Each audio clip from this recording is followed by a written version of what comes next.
చంటి చాలా కోపంగా రవిని చంచలమ్మ ఇంట్లోకి వచ్చి మరీ కొడుతూ ఉంటాడు. అది చూడగానే ఇంట్లో ఉన్న వాళ్ళందరూ అయితే ఒక్కసారిగా షాక్ అయిపోతూ ఉంటారు.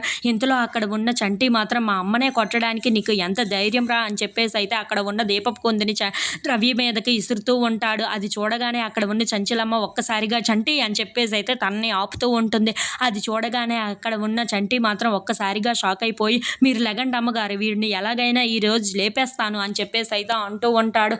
ఇంతలో అక్కడ ఉన్న చంచలమ్మ కొడుకు ఫోటో కాలిపోవటం చూసి ఇంట్లో ఉన్న వాళ్ళందరూ ఒక్కసారిగా చంచలమ్మ అని చెప్పేసి అయితే అటువైపుగా చూపిస్తూ ఉంటారు. అది చూడగానే అక్కడ ఉన్న చంచలమ్మ మాత్రం చాలా కోపం వచ్చేసి అక్కడ ఉన్న చంటిని చాలా గట్టిగా కొడుతూ ఉంటుంది. అది చూడగానే ఇంట్లో ఉన్న వాళ్ళందరూ అయితే ఒక్కసారిగా షాక్ అయిపోతూ ఉంటారు. ఇంతలో అక్కడ ఉన్న చంచలమ్మ చంటిని చాలా గట్టిగా కొడుతూ ఏంట్రా నువ్వు చేసిన పని అని చెప్పేసి అయితే తనని చాలా గట్టిగా కొడుతూ ఉంటుంది. ఇంతలో అక్కడికి చంటి వాళ్ళ అమ్మ వస్తూ ఉంటుంది. ఏంటి చంటిని ఇలా కొడుతుంది అని చెప్పేసి అయితే అనుకుంటూ చంటి దగ్గరికి వెళ్తూ ఉంటుంది. ఆగు చంచలమ్మ, నువ్వేం చేస్తున్నావో నీకు అర్థమవుతుందా అని చెప్పేసి అయితే అంటూ ఉంటుంది.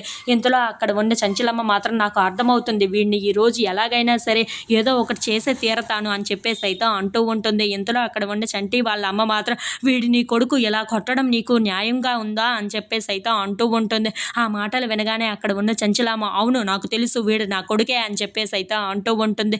ఆ మాటలు వినగానే అక్కడ ఉన్న చంటి సింధూర ఇంట్లో ఉన్న వాళ్ళందరూ అయితే ఒక్కసారిగా షాక్ అయిపోతూ ఉంటారు. ఇంతలో అక్కడ ఉన్న చంచలమ్మ మాత్రం అవును వీడు నా కొడుకే, అయినా ఇలా ఎలా చేసినా సరే వీడిని కొట్టవలసిందే అని చెప్పేసి అయితే చాలా కోపంగా చంటి వైపు చూస్తూ ఉండిపోతుంది.